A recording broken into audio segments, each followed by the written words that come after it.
tous et bienvenue pour le second podcast de CELIE.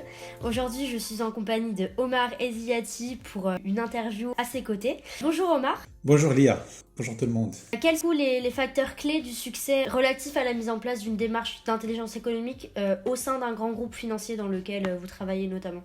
Comment on fait de l'IE dans un grand groupe financier ? Comment ça se passe ? Concrètement, l'ADN de notre démarche d'intelligence économique au niveau de Bank of Africa est structuré autour, si vous voulez, de 5 mots-clés. C'est l'action, l'agilité, la transversalité, la valorisation et la communication. L'action, c'est être capable d'aligner systématiquement les différents outils et démarches d'intelligence économique en fonction des intérêts et des enjeux stratégiques de notre groupe. Donc, si vous voulez, cette association de l'intelligence économique au projet stratégique permet de rendre notre apport impactant, plus visible et donc valorisé, mais surtout mieux appréhendé. Le deuxième volet, l'agilité, c'est l'environnement, les enjeux, les priorités et changent en permanence. Et donc notre modèle d'intelligence économique, notre fonctionnement, bien évidemment, il doit changer en conséquence. Donc l'enjeu pour moi, en tant que praticien d'intelligence économique, est de s'engager, si vous voulez, en permanence, systématiquement et surtout sur la durée, dans des itérations courtes, c'est-à-dire des logiques de construction, destruction qui permettent d'améliorer sur la durée notre dispositif d'intelligence économique. Le troisième point, c'est la partie ouverture et transversalité. Notre entité, c'est-à-dire l'entité intelligence économique, a toujours cherché à diversifier en interne ses partenaires. C'est-à-dire ne pas travailler uniquement avec la direction générale, mais plutôt chercher à travailler avec tout le monde et surtout avec le même niveau de professionnalisme et d'engagement. Par rapport à l'ouverture également, il faut toujours privilégier le travail collaboratif et la construction avec les différentes parties prenantes internes. Alors, collaborative et co-construction, c'est facile à dire, mais dans la réalité, c'est un travail de longue haleine. Pourquoi ? Parce que nous, dans le cadre de notre développement, et là j'estime que c'est valable pour la majorité des services et des entités d'intelligence économique, nous avons passé par 3 phases, par 3 étapes. Au début, nous étions, si vous voulez, inutiles. C'est-à-dire, limite, nous étions assimilés à un centre de coûts. Après, nous étions intrusifs, c'est-à-dire en raison des différents chevauchements qui peuvent exister entre les autres périmètres, la communication, le marketing, les relations publiques. Et à la fin, vous êtes accepté et votre apport devient évident. Donc si je ramène tout ça à une logique de travail collaboratif, ça veut dire avec une entité par exemple de marché, c'est-à-dire une entité qui gère un segment de clientèle, il ne faut pas dès le départ venir et leur proposer par exemple une stratégie d'influence qui vise à leur doter d'un avantage concurrentiel compétitif par rapport à la concurrence. Il faut d'abord faire un travail de pédagogie, peut-être leur proposer de travailler sur un livrable de veille informative, plus monter en technicité, travailler éventuellement sur un livrable d'analyse avec une forte dimension analyse stratégique. Et enfin, vous pouvez proposer si vous voulez, votre démarche d'influence. Avant-dernier point, c'est par rapport à la valorisation.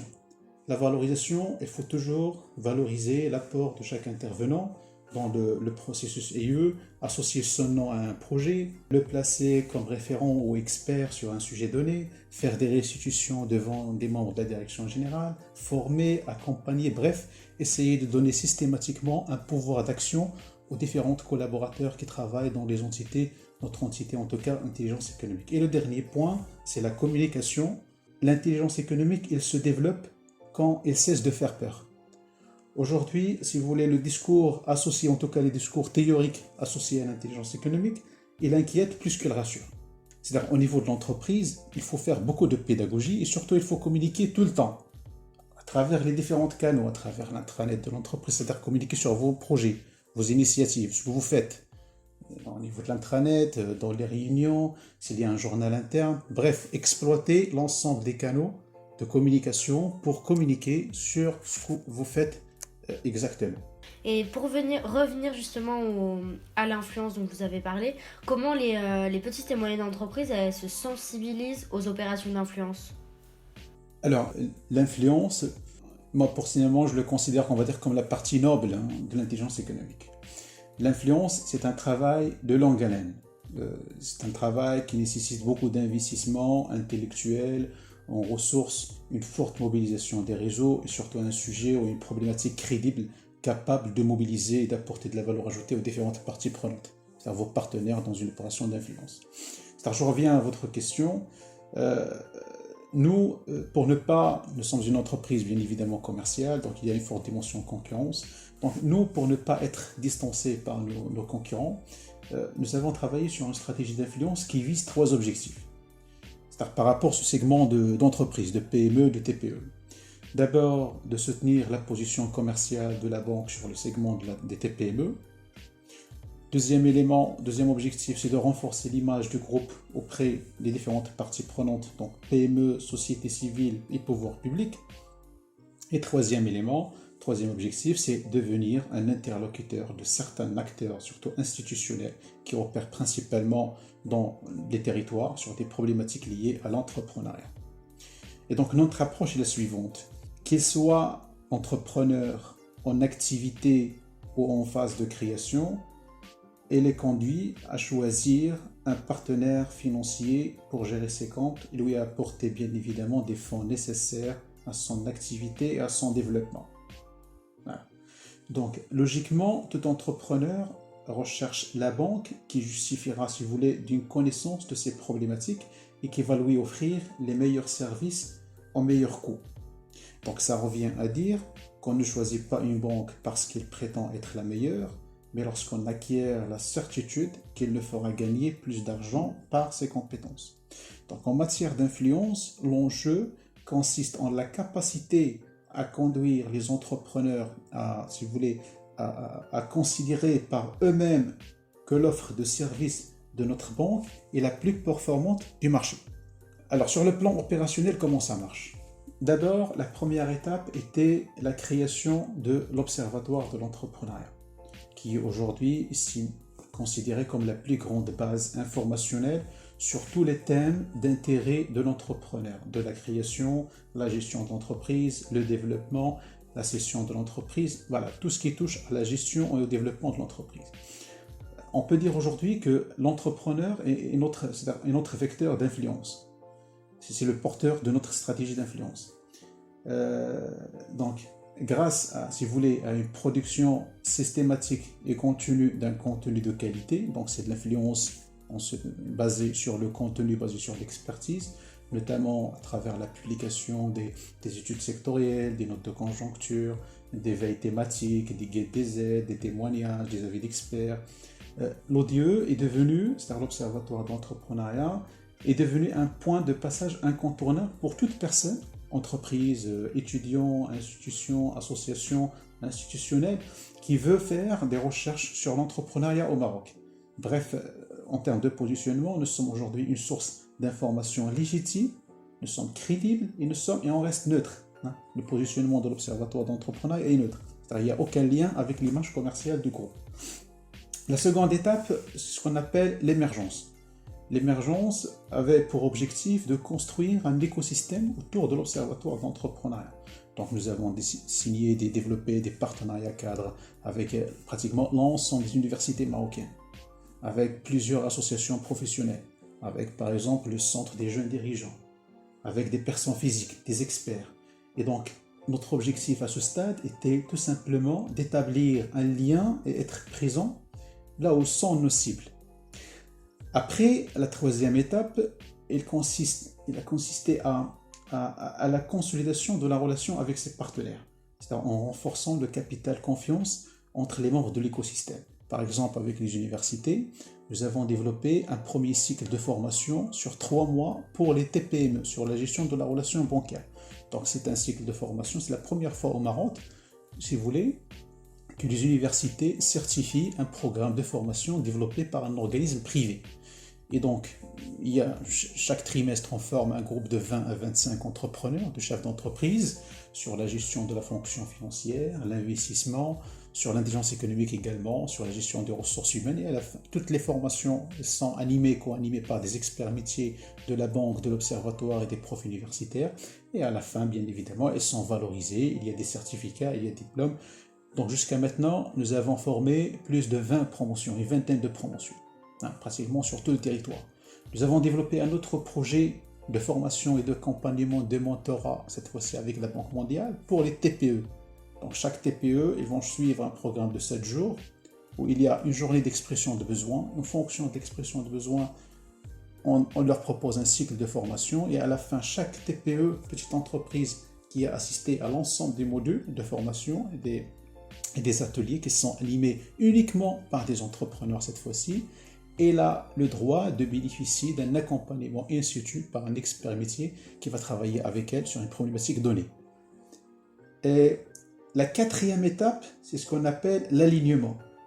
Alors, cette étape, comme son nom l'indique, elle consiste à aligner les actions d'influence sur des thématiques d'actualité et surtout sur la stratégie de développement de la banque. Je vous donne un exemple. Les universités, en plus des deux missions stars classiques qu'ils ont, à savoir l'enseignement et la recherche scientifique, aujourd'hui, ils ont une troisième mission, c'est d'être un acteur de développement territorial, au niveau du territoire. Et donc la majorité des universités sur Maroc, ils ont interprété ça à travers le développement des formations dédiées à l'entrepreneuriat et le développement des cités d'innovation et des cités de l'entrepreneuriat. Donc ça, premier élément. Deuxième élément, vous savez, ça c'est valable pour l'ensemble des pays, il y a la problématique de l'employabilité et du chômage des jeunes. Donc il faut apporter une réponse concrète à cette problématique. Et troisième donnée, c'est que nous avons, à travers l'expérience de l'Observatoire d'entrepreneuriat, une fine, si vous voulez, une connaissance pointue des différents besoins de l'entrepreneur. Donc, la synthèse, si vous voulez, la conjugaison de ces trois éléments, nous a permis de proposer un projet qui est aujourd'hui déployé à l'échelle nationale. C'est quoi ce projet? C'est le développement en partenariat avec les universités et des institutionnels au niveau du territoire d'un réseau d'incubateurs et d'accélérateurs, ce qu'on a appelé Blue Space, pratiquement au niveau de l'ensemble du territoire. Donc aujourd'hui, il y a déjà des incubateurs construits, développés par l'Observatoire et par la banque, et dans d'autres régions, on intervient directement dans les cités de l'innovation développées par les universités en apportant quoi? En apportant le logiciel, ça veut dire le programme d'incubation, c'est-à-dire le programme qui permet aux jeunes de partir du stade idée, prototype, jusqu'à la création effective de l'entreprise. Et la dernière étape, c'est la création de valeur. C'est pour cette raison, quand j'ai parlé d'influence, c'est un travail de longue haleine. Jusqu'à maintenant, c'est un investissement. À partir de là, la création de valeur, c'est-à-dire la dernière étape, c'est aujourd'hui, au niveau de la banque, n'importe quel produit commercial développé, on intègre systématiquement deux briques. La première est relative aux services financiers, bancaires, et la deuxième correspond à ce qu'on appelle les services non financiers. Ça peut être une formation, ça peut être un programme d'incubation, ça peut être de l'information, un programme de mentorat, d'incubation, ça peut être des conférences. Et ces programmes liés au volet non financier sont systématiquement développés avec les partenaires de l'Observatoire d'entrepreneuriat. Ça veut dire le fameux écosystème que nous avons construit lors de la deuxième étape. Donc voilà, si vous voulez, une vision globale sur notre démarche d'influence vis-à-vis des TPE, des PME et des entrepreneurs. Et donc ce réseau d'incubateurs dont vous avez parlé, il a été créé grâce à votre opération d'influence? Tout à fait, effectivement. Super, c'est vraiment top ça. Vous parlez beaucoup d'entrepreneuriat. Comment vous pouvez inciter les étudiants à entreprendre? Quelles sont vos manières justement de les influencer dans l'entrepreneuriat? Alors, nous, typiquement, ce volet innovation, entrepreneuriat orienté, il est géré encore une fois dans le cadre des démarches d'influence. Avec les étudiants, il y a déjà ces incubateurs qui permettent bien évidemment d'accompagner ces jeunes étudiants de stade idée jusqu'à la création de l'entreprise. Mais nous avons lancé un autre programme d'Open Innovation cette fois-ci, avec les régions, avec les universités. Et l'objectif cette fois-ci est de challenger les étudiants et les porteurs de projets de la région sur des thématiques de création d'entreprises concrètes. C'est-à-dire des thématiques qui vont toucher le volet digital, le volet fintech, des problématiques de développement de territoire, de ville intelligente, des problématiques proposées par les universités. Donc après une sélection des différentes propositions, il y a une intégration de ces porteurs de projets dans un programme d'accompagnement à travers un certain nombre, si vous voulez, de bootcamps qui permettent à ces jeunes de retravailler leurs propositions de valeur, leurs problématiques, produire un business model, un business plan. En gros, les préparer à être des futurs entrepreneurs. On ne va pas leur dire, voilà, est-ce que vous avez des idées, venez, il y a un incubateur pour vous accompagner. Non, au contraire, ce qu'on va inverser la logique, on va leur proposer dès le départ des sujets concrets. Et on va les challenger par rapport à ces sujets concrets. Donc ça donne du sens dès le départ à tout le processus, à toutes les actions développées avec ces universités, avec ces étudiants. Et donc, une fois qu'ils sont dans les incubateurs, qui créent un peu leur projet, etc., comment ça se passe après ? Est-ce qu'ils créent leur entreprise ? Est-ce qu'ils sortent et voilà, ils ont déjà tout ce qu'il faut pour continuer l'aventure ? Comment ça se passe après qu'on soit passé dans l'incubateur ? Alors, après l'incubateur, il y a plusieurs possibilités. Nous, en parallèle, il y a un programme d'intrapreneuriat et cette fois-ci, nous avons ramené toute la mécanique développée grâce à des opérations d'influence. Nous avons développé avec des partenaires externes. Nous avons ramené pratiquement la même mécanique en interne. On va faire pratiquement la même chose avec les collaborateurs en interne. C'est qu'on va les challenger par rapport à un certain nombre de problématiques et on va les accompagner par la suite. C'est qu'indépendamment de leur poste, indépendamment de ce qu'ils font, indépendamment de leur formation, quelqu'un par exemple dans l'IT, il peut, s'il a des propositions qui apportent de la valeur ajoutée déjà pour lui, pour son entité et pour le groupe, peut-être il va travailler sur un sujet qui touche le marketing ou l'inverse, quelqu'un du marketing va travailler sur le digital. Donc à ce stade, il n'y a pas d'élément bloquant. Tout le monde peut participer à l'ensemble des domaines d'innovation qui touchent le digital, la relation client, le marketing, etc. etc.